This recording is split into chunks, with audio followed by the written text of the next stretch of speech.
He didn't look like a man who could ground a 200-ton Boeing 777 with a single phone call. He looked like a tired father in a grey hoodie and worn-out sneakers, clutching a beat-up leather satchel. So, when the senior gate agent, Beatrix Miller, looked down her nose and sneered, "Economy is back that way, so this lane is for priority passengers only." She didn't just insult a paying customer, she triggered a catastrophic chain reaction that would end her 15-year career, cost the airline millions in fines, and prove to the entire world that true power doesn't need a uniform to make itself known. But by the time she realized who he really was, the jet bridge doors were already locked, and karma was coming for her at 30,000 feet. The air inside JFK International Airport's Terminal 4 was thick with the scent of overpriced coffee and the low-hum anxiety of thousands of travelers. For Dr. Emmanuel Adebayo, it was just white noise. He had spent the last 72 hours in Geneva, sitting in windowless conference rooms, debating the finer points of turbine blade stress fractures with the International Civil Aviation Organization. He was exhausted. His bones felt heavy. His eyes were dry. And all he wanted was the quiet sanctuary of the Horizon Elite First-Class Lounge before his flight home to Chicago. Emmanuel wasn't dressed for the part. He wore a faded grey hoodie from his alma mater, MIT, that had seen better decades, and a pair of comfortable joggers. He had flown enough miles to know that suits were for meetings. Comfort was for the metal tube. He adjusted the strap of his old, battered leather satchel, a bag that contained classified safety audits, worth more than the plane he was about to board, and approached the frosted glass sliding doors of the lounge. Behind the marble reception desk stood Beatrix Miller. Beatrix was a fixture at the airport. With her perfectly coiffed blonde bob, a uniform that was always a little too tight, and a permanent expression of mild distaste, she ruled the lounge entrance like a personal fiefdom. She prided herself on being the gatekeeper of standards. To Beatrix, first class wasn't just a ticket, it was a demographic, and Emmanuel didn't fit the demographic. Emmanuel stepped up to the desk, his digital boarding pass cued on his phone. "Good evening," Emmanuel said, his voice deep and raspy from lack of sleep. "Checking in for the flight to O'Hare?" Beatrix didn't look up. She was busy typing something on her keyboard, her eyes fixed on the screen. Emmanuel waited. 5 seconds, 10 seconds. A man in a sharp navy suit walked up to the counter next to them. "Evening, Beatrix," the man said. Beatrix's head snapped up, a practiced, sugary smile plastering itself onto her face. "Mr. Henderson, so good to see you again. Heading to London." "You know it," Henderson laughed, tossing his ID on the counter. She scanned it instantly. "Go right in. There's a Pinot Noir waiting for you." Emmanuel stood there, the invisible man. He cleared his throat, a little louder this time. "Excuse me. I'd like to scan in. Please." Beatrix turned to him slowly, her smile dissolving into a look of skeptical assessment. She looked at his hoodie. She looked at his sneakers. She looked at his skin. "Deliveries are at the service entrance, around the back," she said, her voice flat. She turned back to her screen. Emmanuel blinked. He had faced prejudice before, subtle glances in boardrooms, taxis that wouldn't stop, but this was brazen. "I'm not a delivery driver. I'm a passenger. I'm flying first class to Chicago." He held out his phone, the QR code bright on the screen. Beatrix didn't reach for the scanner. She sighed, a long, exaggerated sound of annoyance, like a teacher dealing with a slow child. "Sir, please don't waste my time. This is the elite lounge. It's for gold medallion members and first-class ticket holders only. The general waiting area is by gate B12. I am aware of that, Emmanuel said, his voice remaining terrifyingly calm. If you scan the pass, you will see that I am a Diamond Medallion member, and I am in seat 1A. Beatrix laughed. It was a short, sharp bark. Seat 1A, honey. Seat 1A is usually reserved for, well, let's just say it's unlikely. Now, I have actual premium passengers to assist. Please step aside before I call security. Emmanuel felt the heat rise in his neck, but he pushed it down. He knew how this worked. If he raised his voice, he became the aggressor. If he showed anger, he validated her bias. My name is Dr. Adebayo, he said, placing his phone on the marble counter. Scan the code. That is all I'm asking you to do. Do your job. Beatrix's eyes narrowed. She picked up the scanner, not to check him in, but to prove him wrong. She snatched the scanner gun and aimed it at his phone aggressively. Beep! The screen on her monitor flashed green. Adebayo. Emmanuel. Seat 1. A. Status Diamond / VIP. For a split second, panic flickered in Beatrix's eyes. But Beatrix Miller was not the type of woman to admit a mistake. Not to a man in a hoodie. Not in front of her colleagues. She frowned and tapped the keyboard furiously. System error, she muttered. That's what I thought. It's a glitch. It's not a glitch, Emmanuel said. It has to be. Beatrix lied, her voice gaining confidence. We've had issues with counterfeit digital passes lately. People hacking the app to get free drinks. I can't let you in with a flagged ticket. Flagged? Emmanuel's eyebrows shot up. You just made that up. I don't make things up, sir. Beatrix snapped. I follow protocol, and protocol says suspicious tickets get denied entry. Now move. You're blocking the line. Behind Emmanuel, a line had formed. A young couple was watching, whispering. A businessman checked his watch. The shame was beginning to prickle, exactly as Beatrix intended. I want to speak to a manager, Emmanuel said firmly. I am the shift lead. Beatrix smirked, tapping her gold name badge. And I'm telling you to leave, or do you want to explain to the police why you're trespassing in a secure area? Emmanuel looked at her. He studied her face, memorizing the ID number on her badge. He realized then that arguing was futile. She had dug her heels in. If he pushed, she would call the police. He would miss his flight, and the critical meeting in Chicago the next morning regarding the safety certification of the very airline Beatrix worked for would be missed. He picked up his phone. Fine, Emmanuel said softly. I'll wait at the gate.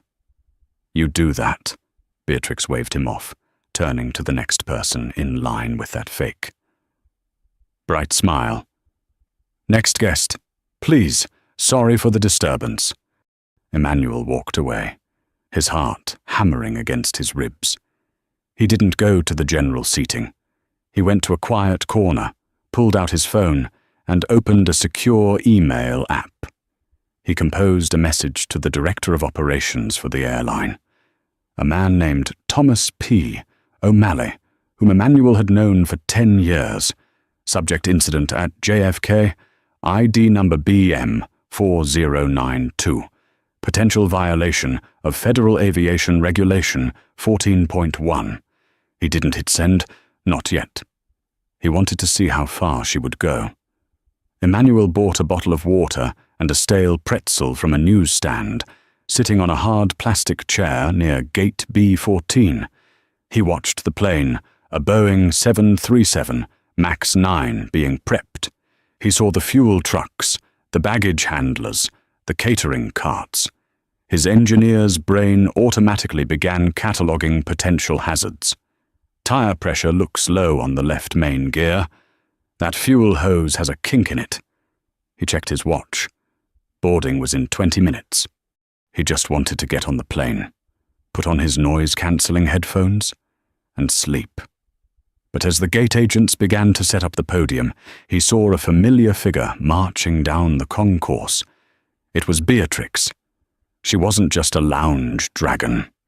She was the senior gate supervisor for the evening flights. She walked with a clipboard in hand, flanked by 2 junior agents who looked like terrified ducklings. Emmanuel pulled his hoodie up slightly, trying to remain inconspicuous. He didn't want a scene. He just wanted to board. Beatrix took her position behind the podium. She grabbed the microphone. "Good evening. Ladies and gentlemen, we will be beginning boarding for Flight 492 to Chicago shortly. We have a full flight tonight. So we'll be strictly enforcing boarding groups." She scanned the crowd. Her eyes landed on Emmanuel, sitting in the front row of the waiting area. Her lip curled. She leaned over to one of the junior agents, a young man named Kevin. She pointed at Emmanuel. Emmanuel couldn't hear what she said, but he saw Kevin look uncomfortable. Kevin shook his head slightly. Beatrix glared at him and whispered something harsh. Kevin swallowed hard and nodded.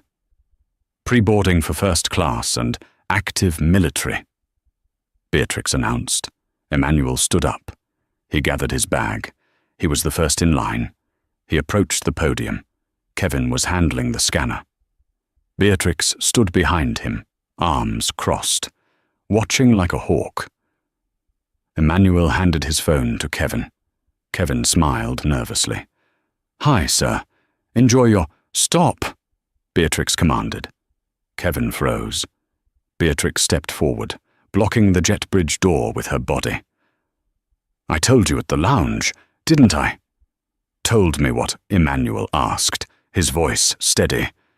"That you had a system error. The system here seems fine." "I checked your record," Beatrix lied smoothly, loud enough for the growing line of passengers to hear. "There's a fraud alert on this credit card. The ticket was purchased with a stolen card." A collective gasp went through the line behind him. "That is a lie," Emmanuel said. "This ticket was purchased by the Federal Aviation Safety Board. It is a government-issued travel voucher." "Oh, so now you're a Fed," Beatrix laughed, playing to the crowd. "First you're a Diamond member. Now you're the government. Who are you really? A rapper? A basketball player? You people always have some story." "You people?" The words hung in the air, toxic and heavy. A woman behind Emmanuel stepped forward. "Excuse me, he's holding up the line. If his ticket is fake, call the police." "I am calling them," Beatrix said, picking up the landline at the desk. "Security to gate B14. We have a disruptive passenger refusing to leave the boarding area. Possible ticket fraud." Emmanuel didn't move. He didn't shout. He slowly reached into his satchel. "Don't you reach for anything," Beatrix shrieked, jumping back. "He's got a weapon!" Panic erupted. Passengers scrambled back. A mother covered her child's eyes. Emmanuel froze, his hand halfway into his bag. He moved very slowly, pulling out a small, leather credentials wallet. He didn't open it yet. He just held it. "I am retrieving my identification," Emmanuel said, his voice cutting through the panic. "I am not armed. I am the safest person in this airport." 2 Port Authority police officers came jogging down the concourse. Beatrix pointed a shaking finger at him. "Him, that guy in the hoodie. He threatened me. He's trying to board with a stolen ticket." Officer Higgins, a burly man with a red face, approached Emmanuel, hand resting near his holster. "Sir, step away from the podium. Put the bag on the floor." "Officer," Emmanuel said calmly, placing his bag down. "I am complying. This is a misunderstanding created by this agent." "Step back!" Higgins barked. Emmanuel stepped back. Beatrix was smirking. She had won. She had humiliated him, branded him a criminal, and now the police were removing him. She leaned into the microphone, not realizing it was still hot. "Trash like that thinks they can sit up front," she muttered. The sound echoed through the entire terminal. The crowd went silent. Even Officer Higgins looked at her. "Sir, come with us," Higgins said, grabbing Emmanuel's arm. "We need to sort this out." "I will come with you," Emmanuel said. "But I need you to know one thing.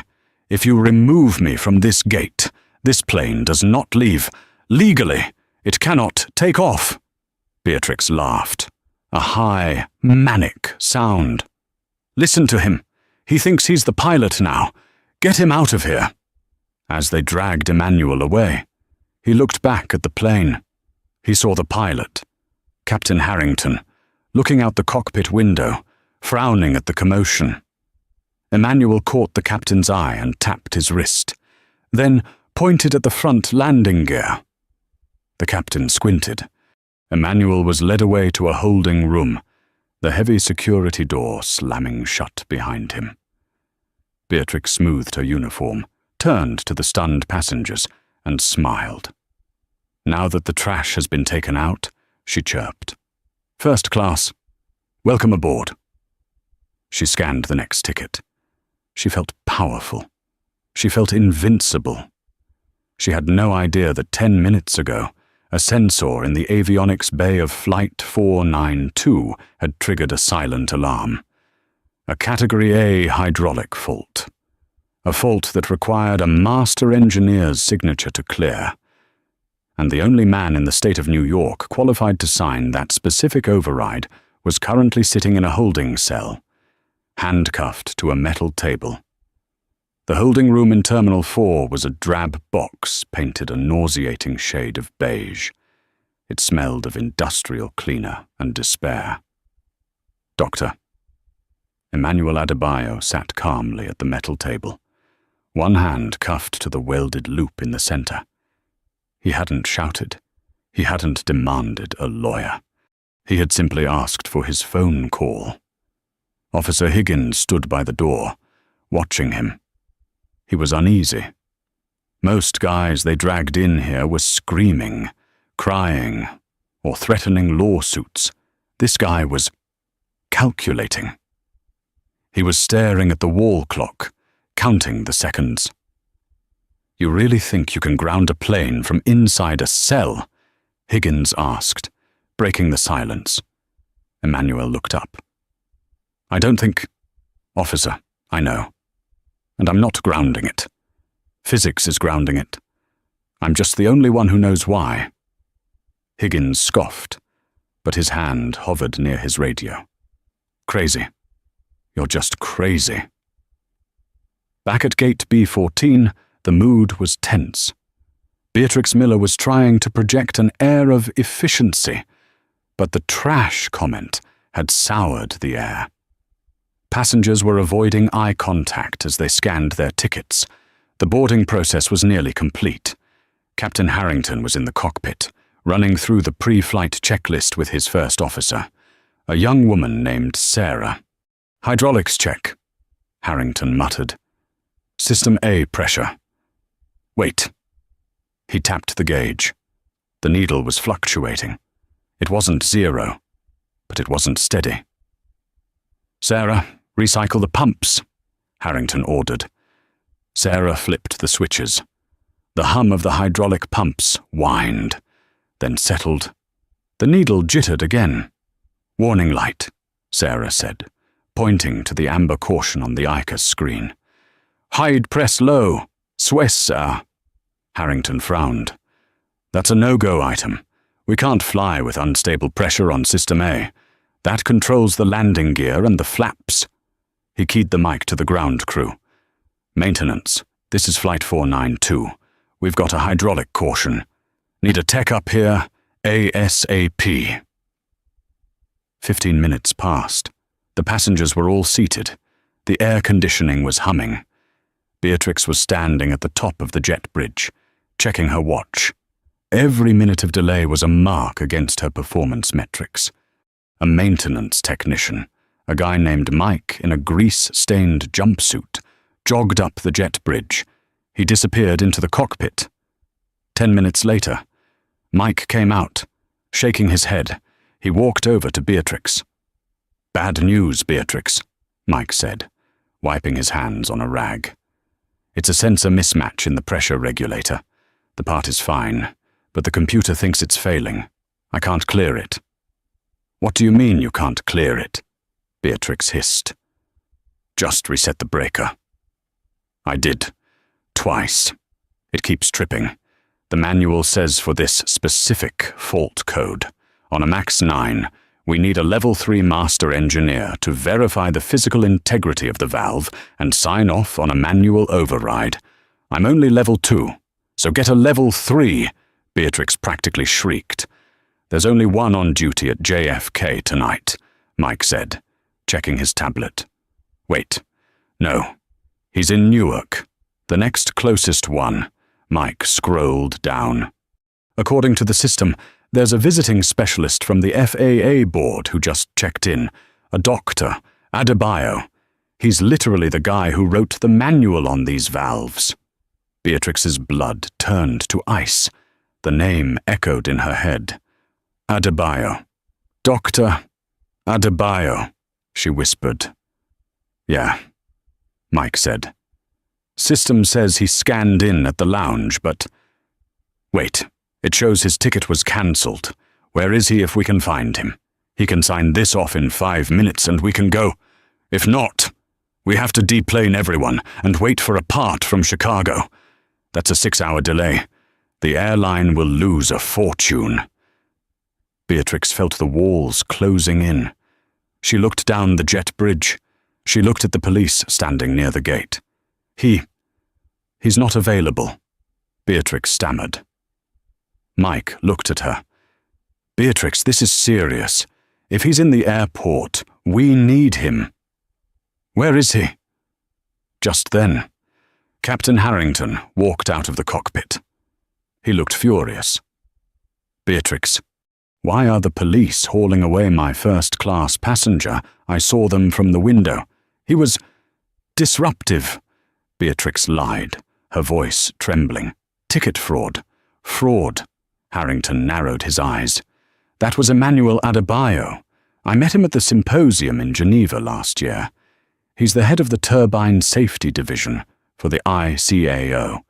He's not a fraud. Beatrix, he's the reason this plane is certified to fly." The silence that followed was deafening. The passengers in the front rows, who could hear everything, began to murmur. "You had the chief safety inspector arrested?" Mike asked, his jaw dropping. He was wearing a hoodie," Beatrix shrieked defensively. "How was I supposed to know? You check the manifest." Harrington roared. "Get him back here, now, or we are not leaving this tarmac."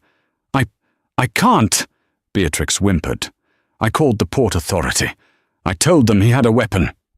Captain Harrington closed his eyes and pinched the bridge of his nose. "God help us." In the holding cell, the door buzzed. Officer Higgins looked at his radio. "Yeah, say again." He listened, his face paling. He looked at Emmanuel with new eyes, fearful eyes.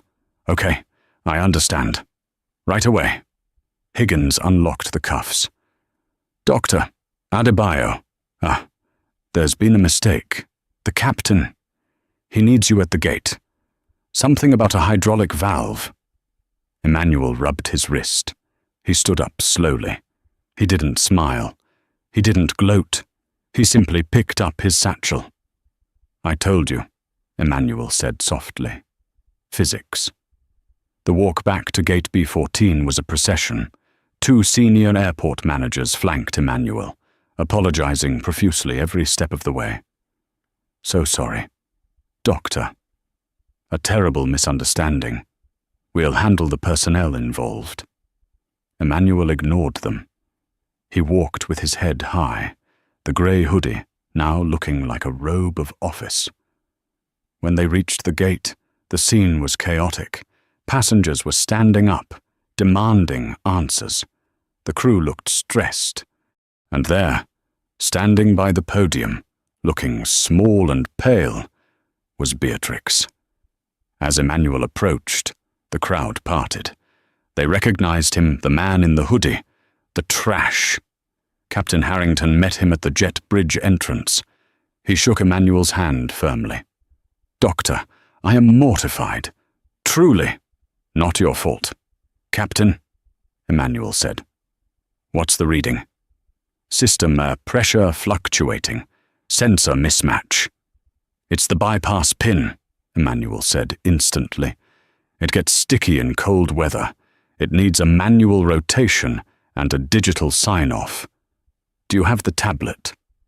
"Mike has it," Harrington said. Gesturing to the mechanic, Emmanuel took the tablet. He didn't even look at Beatrix. He walked right past her. She was trembling, tears welling in her eyes, terrified he would scream at her. But his silence was worse. It erased her. It confirmed that she was beneath his notice. Emmanuel walked into the cockpit. He spent 3 minutes running a diagnostic. He climbed down the stairs to the tarmac, adjusted a valve on the landing gear strut with a practiced hand, and climbed back up. He signed the tablet. "Cleared for flight." He turned to Captain Harrington. "I believe I have a seat 1A. Actually, Doctor." A slick-looking man in a suit, the airport director, stepped forward. "We would like to upgrade you to..." "Well, you're already in first. We will be refunding your ticket, of course, and providing a voucher for future travel." "I don't want a voucher," Emmanuel said. He finally turned to look at Beatrix. The entire gate area went silent. Beatrix couldn't breathe. "I want her badge," Emmanuel said. "It wasn't a question." "I beg your pardon," the director asked. "Beatrix Miller," Emmanuel said, his voice carrying to the back of the waiting area. "She profiled me. She publicly humiliated me. She filed a false police report claiming I had a weapon, which is a felony, and she delayed a transcontinental flight, costing this airline thousands of dollars a minute, because she didn't like my hoodie." He stepped closer to Beatrix. "You called me trash over the PA system," Emmanuel said. "You abused your small amount of power to hurt someone you thought was weak. But the thing about aviation, Beatrix, is that safety depends on accuracy. And you are inaccurate. You are a liability. I will not fly on an airline that employs people who judge safety based on skin color and clothing." He looked at the director. "So, here is the choice. She hands over her badge right now and leaves this airport. Or I walk off this plane, call the FAA, and ground every 737 MAX in your fleet for a personnel safety audit. You know I can do it." The director didn't hesitate. He turned to Beatrix. "Ms. Miller," he said, his voice cold. "Your credentials, now. But 15 years, Beatrix sobbed. "Now!" the director barked, with shaking hands. Beatrix unclipped her badge, the badge she had used as a shield and a weapon for a decade. She placed it in the director's hand. "Escort her out," the director told the security guards. "She is no longer an employee." As Beatrix was led away, weeping, her mascara running down her face, the passengers began to clap. It started slow, then grew into a roar. The couple she had smiled at, the businessman she had flirted with, they were all applauding. Not for her exit, but for justice. Emmanuel didn't smile. He just nodded to the captain. "Let's go home," he said. He walked onto the plane, took his seat in 1A, and put on his noise-cancelling headphones. But the story wasn't over.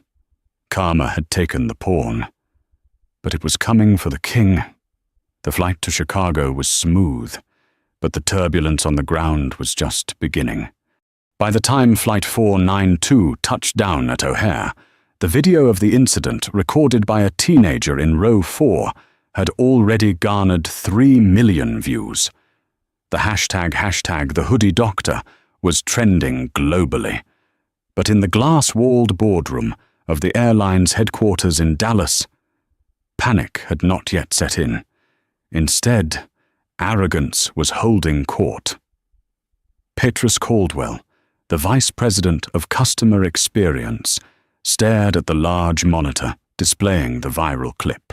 Caldwell was a man who believed that truth was a flexible commodity, purchasable with enough PR budget.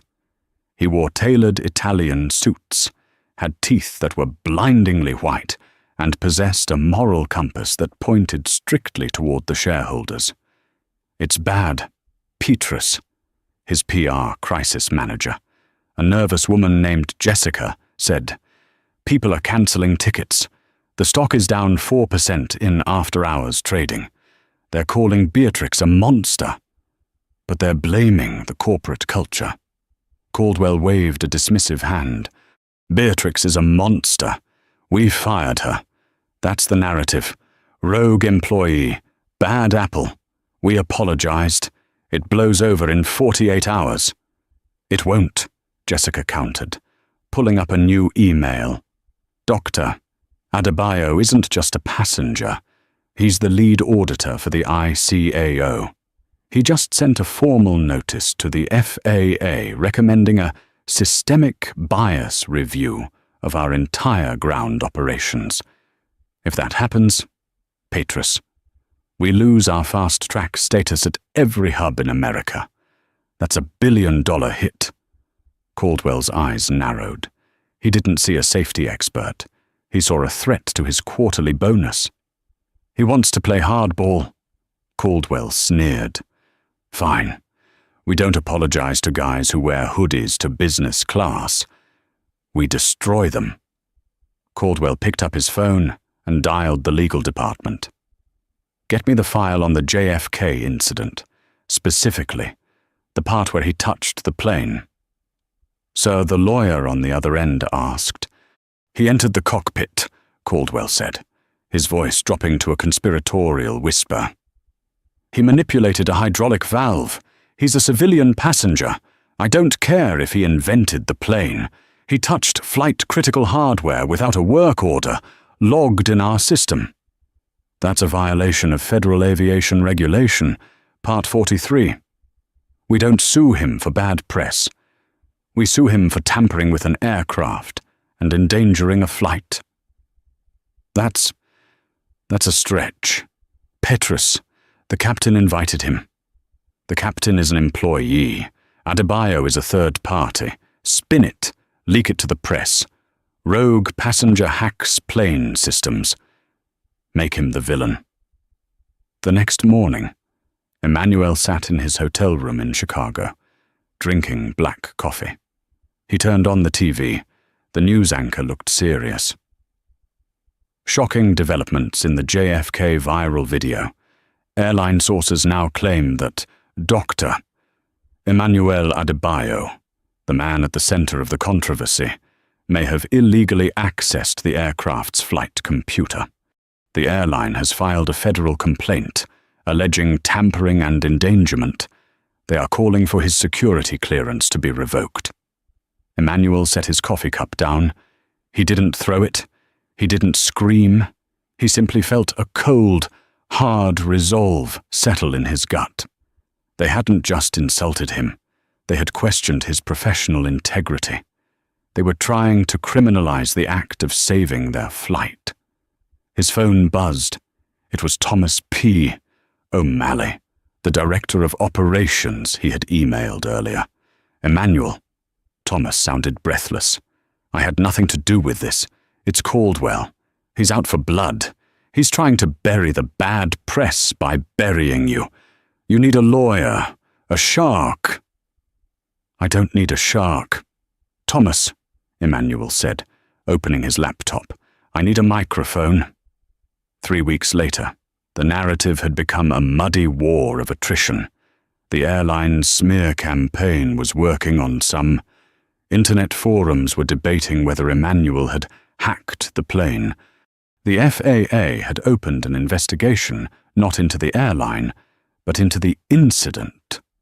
Emmanuel was sitting in the office of Laura Bennett, a high-profile civil rights attorney known for dismantling corporations. She was reviewing the discovery documents. "They're playing dirty, Emmanuel," Laura said, tossing a file onto her mahogany desk. "They have affidavits from 2 other gate agents saying you were aggressive and belligerent before the video started.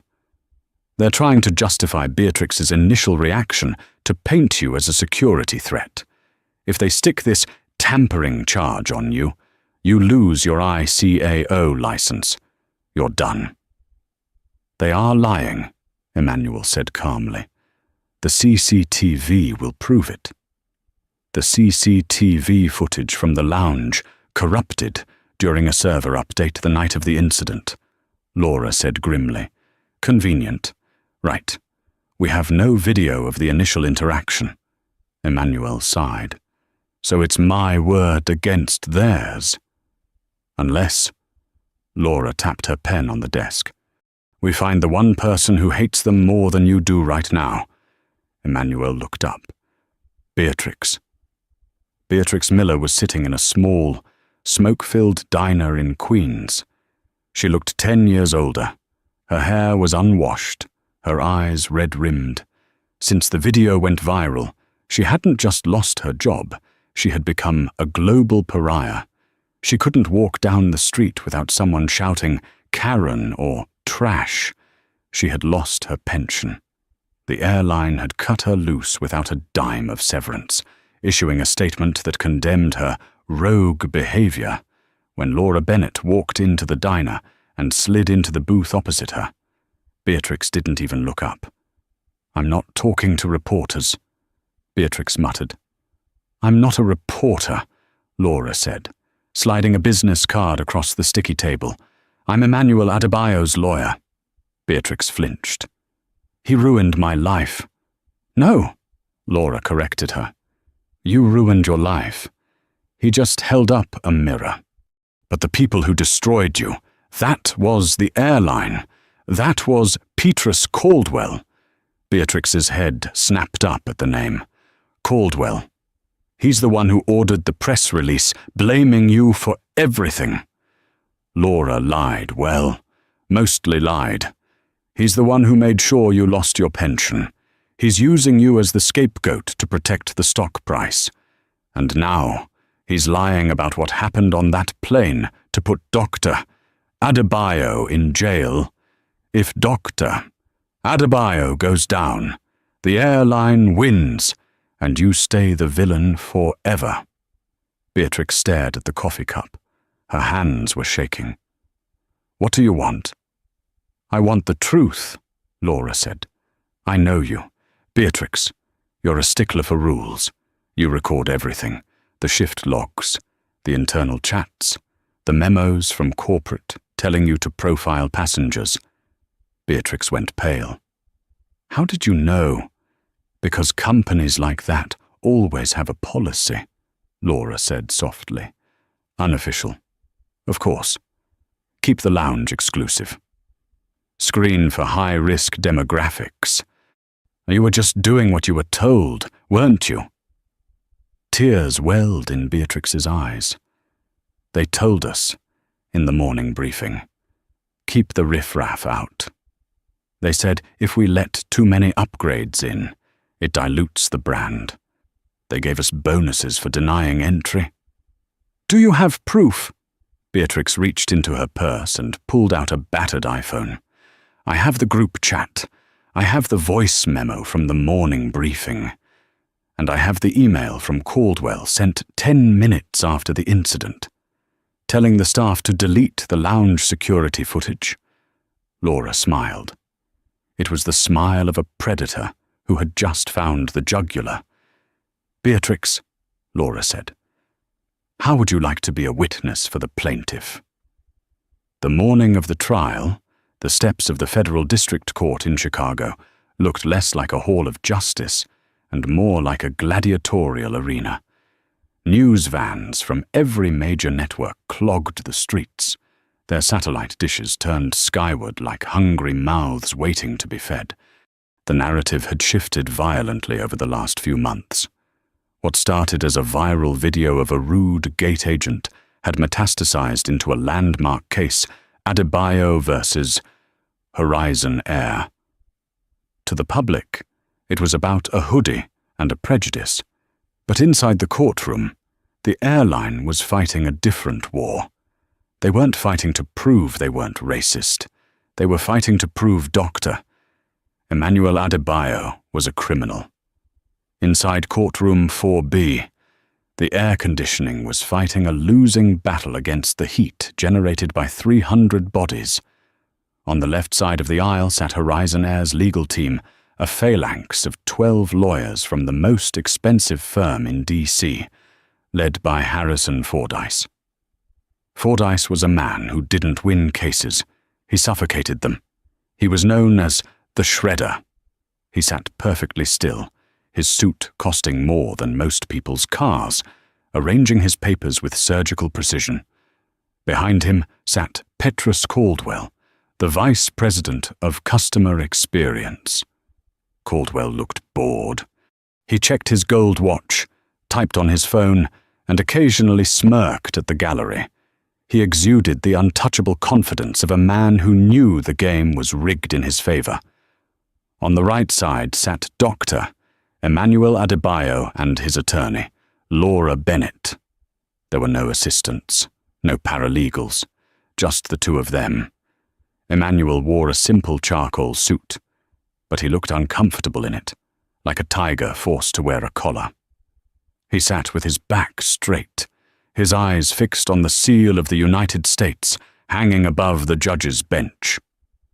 "All rise," the bailiff bellowed. Judge Patterson entered, a woman with eyes like flint and a reputation for hating theatrics. She took her seat, the gavel banging like a gunshot. "Mr.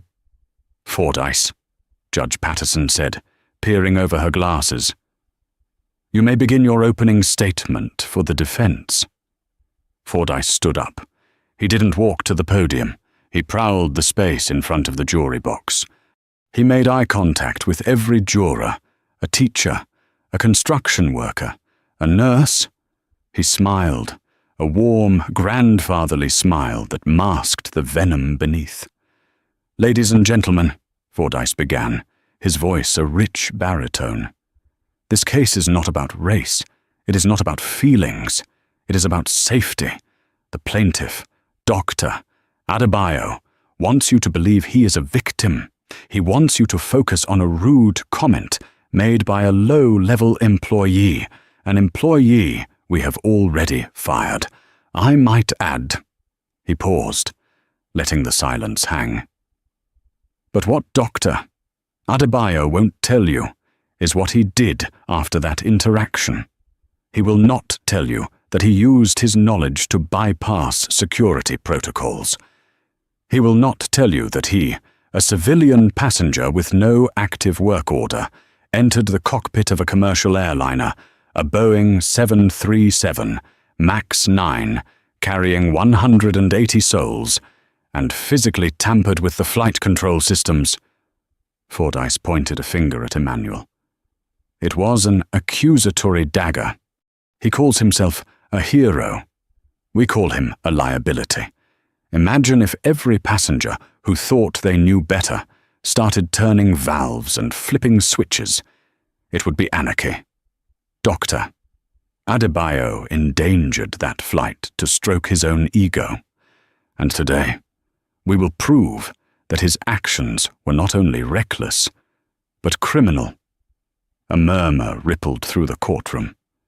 Emmanuel didn't flinch, but his jaw tightened. Laura Bennett leaned over. "Hold steady," she whispered. "He's overplaying his hand." "He's good," Emmanuel murmured back. "I'm better," Laura said. The first 3 days of the trial were a bloodbath. Fordyce called expert witnesses, hired guns who testified that unauthorized cockpit entry was a catastrophic breach of federal law. They painted Emmanuel not as a scientist, but as an arrogant vigilante. They showed diagrams of the hydraulic system, using confusing jargon to make the jury feel that Emmanuel had essentially defused a bomb with a hammer. When Emmanuel finally took the stand on day 4, the tension was thick enough to choke on. Fordyce approached the stand, holding a thick binder. "Doctor Adebayo," Fordyce said, smiling. "You are an intelligent man. A genius, some say." "I am an engineer," Emmanuel corrected calmly. "An engineer who knows the rules. Tell me, Doctor, does Federal Aviation Regulation, Part 43, allow a passenger to perform maintenance on an aircraft? It allows for emergency intervention by qualified personnel under the authority of the pilot in command." Emmanuel said. "Ah, the emergency defense." Fordyce chuckled. "But was it an emergency? The plane was on the ground. The engines were off. No one was dying. You could have just waited for the maintenance crew. Why didn't you? Because the maintenance crew was untrained on that specific sensor anomaly," Emmanuel said, "and the delay would have cost the airline. So you did it to save money." Fordyce cut him off. "You broke federal law to save a few dollars, or did you do it to show off? To prove to the woman who insulted you that you were powerful? I did it because the machine was broken, and I knew how to fix it," Emmanuel said, his voice rising slightly. "You did it because you have a God complex," Fordyce shouted, slamming his hand on the railing. "You think the rules don't apply to you because you have a PhD. You humiliated that gate agent, you terrified the passengers, and you hacked that plane." Objection. Laura stood up, badgering the witness. "Sustained," Judge Patterson said. "Mr. Fordyce, lower your volume." Fordyce adjusted his cufflinks, smiling. He had gotten under Emmanuel's skin. He had made the calm doctor look angry. That was all he needed. By the time the defense rested, the jury looked conflicted. They liked Emmanuel, but Fordyce had planted the seed of doubt. Was he just an arrogant man who went too far? Laura Bennett stood up on the 5th day. She wore a white suit, a stark contrast to the dark wood of the courtroom. She looked at the jury, then at Petrus Caldwell. Caldwell was suppressed a yawn. "Your Honor," Laura said, "the defense has spent a week telling you that Dr. Adebayo is the villain. They have told you that the airline is a victim of a rogue employee named Beatrix Miller and a rogue passenger named Emmanuel Adebayo. They claim that the culture of Horizon Air is one of inclusivity and safety." She walked to the center of the room. "But what if I told you that Beatrix Miller wasn't a rogue employee? What if I told you she was the perfect employee?" Caldwell frowned. He stopped texting. "I call Beatrix Miller to the stand," Laura announced. The doors at the back of the courtroom opened. The sound of camera shutters from the hallway exploded like firecrackers before the bailiffs slammed the doors shut. Beatrix Miller walked down the aisle. She was unrecognizable. The heavy makeup, the sprayed stiff blonde bob, the tight uniform, it was all gone. She wore a modest grey blouse and slacks.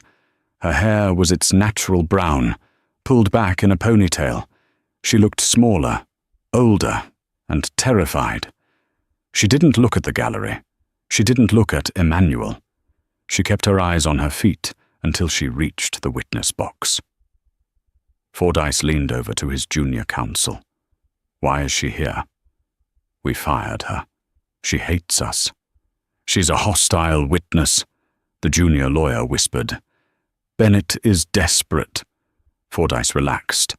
Let her speak, he thought. She's trash. The jury hates her.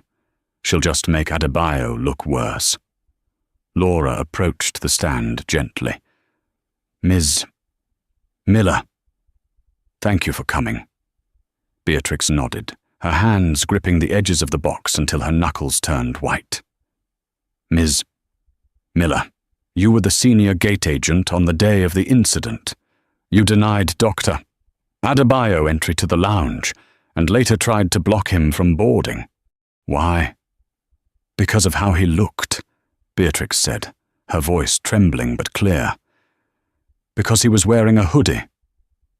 Because he was a black man wearing a hoodie, Beatrix corrected. The jury shifted. This was blunt. And who told you that a black man in a hoodie was a threat? Laura asked. My training, Beatrix said. Objection. Fordyce stood up. Horizon Air has a strict non-discriminations policy. The witness is lying to cover her own misconduct. Overruled, Judge Patterson said. Proceed.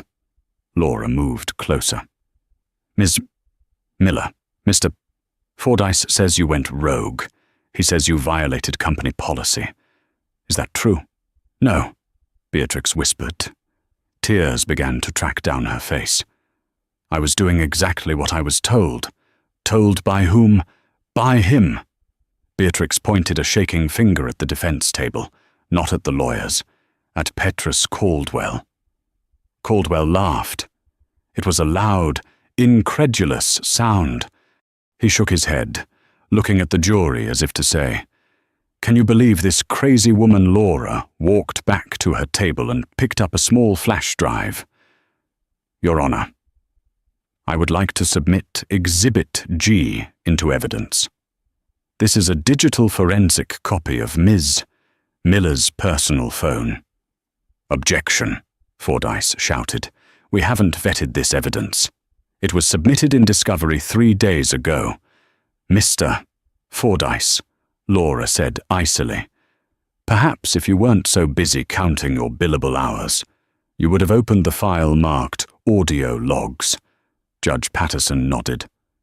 Play it. Laura plugged the drive into the court's AV system. A silence descended on the room, the kind of heavy, suffocating silence that precedes a thunderclap. This is a recording from the morning briefing on the day of the incident, Laura explained. Recorded by Ms. Miller, using the Voice Memos app, as was her habit for taking notes. Static hissed through the speakers. Then, the sound of a door closing. Then, a voice. Smooth, arrogant, unmistakable. All right, listen up. Q4 numbers are garbage. We need to protect the yield. The lounge is getting too crowded with credit card upgrades and mileage hackers. The voice belonged to Petrus Caldwell. In the courtroom, the real Caldwell went rigid. His smirk vanished. The recording continued. I walked through there yesterday and it looked like a bus station. We need to filter the riffraff. I don't care if the system says they have access. If they don't look the part, find a reason. If they look urban. If they're wearing streetwear. If they don't look like they buy a $10,000 ticket, keep them out. Frustrate them. Make them wait. Use the system error excuse. If they get aggressive, call security. We want businessmen, not basketball players. If you have to be racist to keep the brand elite, then be racist. Just don't say the word. Corporate has your back. The recording clicked off. For 3 seconds, no one breathed. The word racist hung in the air, spoken in the recording with such casual, corporate indifference that it felt like a physical blow. Laura turned to look at Caldwell. He was no longer looking at the jury. He was staring at the table, his face a mask of pale, sweating wax. Fordyce had his head in his hands. Miss Miller, Laura asked softly. Did you feel corporate had your back when they fired you? No, Beatrix sobbed. They threw me away. Mr. Caldwell sent an email 10 minutes after the video went viral. He told the IT department to wipe the lounge security footage. He told me to say, "Doctor, Adebayo had a weapon." He said, if I didn't lie, I would lose my pension. "Do you have that email?" "Yes." Beatrix sniffed.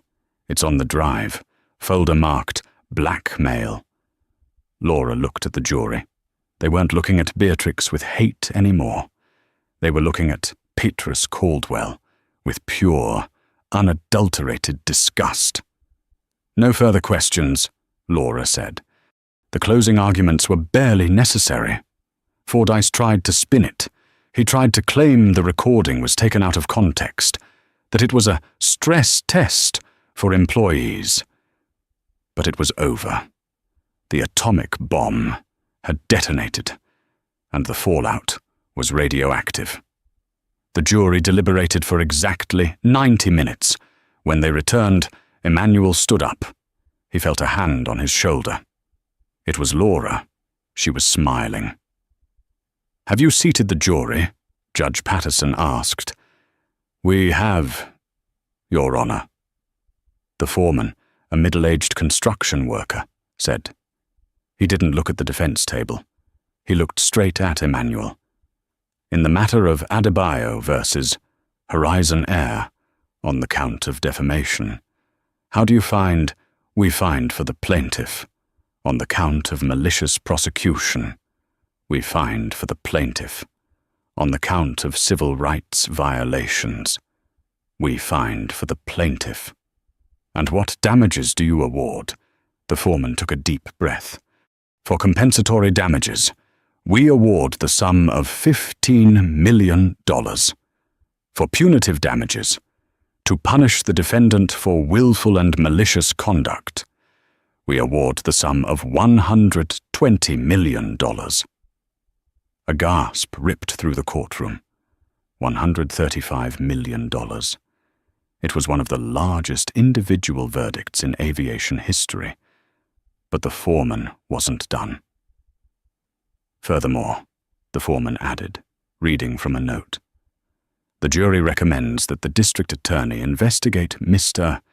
Petrus Caldwell for perjury and obstruction of justice." The gavel banged. "So ordered." The verdict didn't just end the trial, it started a revolution. As Emmanuel walked out of the courthouse, the sea of reporters didn't shout questions. They parted, creating a path. It was a silence of respect. Emmanuel stood on the steps, the microphones thrust into his face. "Dr. Adebayo!" a reporter shouted. "How do you feel about the money?" Emmanuel leaned into the mic. "The money is not mine," he said, his voice raspy but strong. "The money is the fine they pay for their arrogance. I will not keep a dime of it." "Then what will you do?" "I am starting the Adebayo Foundation," he said. "We will fund flight school for kids who wear hoodies. We will put engineers in cockpits who look like me. We will make sure that the next time a Beatrix is told to judge a book by its cover, she remembers that the book might just own the library. The hard karma the user asked for arrived swiftly and without mercy. Petrus Caldwell, he didn't even make it out of the courthouse. As he tried to exit through a side door, federal marshals were waiting. The testimony about the deleted emails and the coerced perjury had triggered an immediate warrant. The cameras caught the moment perfectly, the arrogant VP, stripped of his expensive suit jacket, his hands cuffed behind his back, being shoved into the back of a police cruiser. He was later sentenced to 5 years in federal prison for obstruction of justice and witness tampering. His assets were frozen. His wife left him. He died a broke, lonely man in a cell, forever known as the face of corporate bigotry. Horizon Air. The stock market did what the court couldn't. Investors fled. The stock crashed 65% overnight. The entire C-suite was fired. The Airline was forced to rebrand, but the stain remained. They became a case study in business schools on how to destroy a legacy in 24 hours. Beatrix Miller. She didn't get a fairy tale ending, but she got redemption. The jury's realization that she was a pawn saved her from total ruin. Emmanuel, in a final act of grace, requested that a small portion of the settlement be set aside for her, not as a reward, but as a lifeline. She moved to a small town in Ohio, far away from airports. She works in a library now. Sometimes, when she sees a young black kid reading a science book, she buys him a lunch. She never speaks of the Airline, but she keeps a picture of Emmanuel in her locker, a reminder of the day she lost everything, and the day she finally found her conscience. Emmanuel. He returned to his work. He didn't become a celebrity. He refused talk shows. But the aviation world changed. The Adebayo Protocol became the new standard. 6 months later, Emmanuel was at O'Hare Airport. He was flying to Geneva. He wore the same grey MIT hoodie. He walked up to the new first-class check-in counter. The agent, a young black man named Davis, looked up. He saw the hoodie. Then he saw the face. Davis's eyes went wide. He didn't ask for a ticket. He stood up, straightened his tie, and stepped out from behind the counter. "Doctor, Adebayo," Davis said, his voice thick with emotion. "I'm in my 2nd year of flight school because of your scholarship. I just wanted to say thank you." Emmanuel looked at the young man. He saw the hope, the dignity, the future. "Don't thank me, son," Emmanuel said, offering a rare, warm smile. "Just fly the plane, and keep the pressure steady." "Yes, sir." Davis saluted. Emmanuel picked up his battered leather satchel and walked toward the lounge. The glass doors slid open automatically, welcoming him in. No one asked him to step aside. No one questioned his credentials. He was the invisible man no longer. He was the captain of his own destiny, and the sky was finally, truly, open. They say that justice is blind, but sometimes it just needs a pair of glasses and a good engineer to fix the focus. Beatrix Miller and Petrus Caldwell thought they could judge a man by his clothes, but they forgot that the most powerful engines often have the plainest covers. "Doctor, Adebayo didn't just fix a plane that day, he fixed a broken system. This story is a reminder that your title, your uniform, and your bank account don't make you important. Your actions do. In a world full of Petrus, be an Emmanuel. Be the person who knows their worth, even when the world tries to discount it. If this story of justice and redemption moved you, please smash that like button and subscribe to the channel. We post new stories every week. Share this with a friend who needs to see the underdog win. Thanks for watching, and safe travels.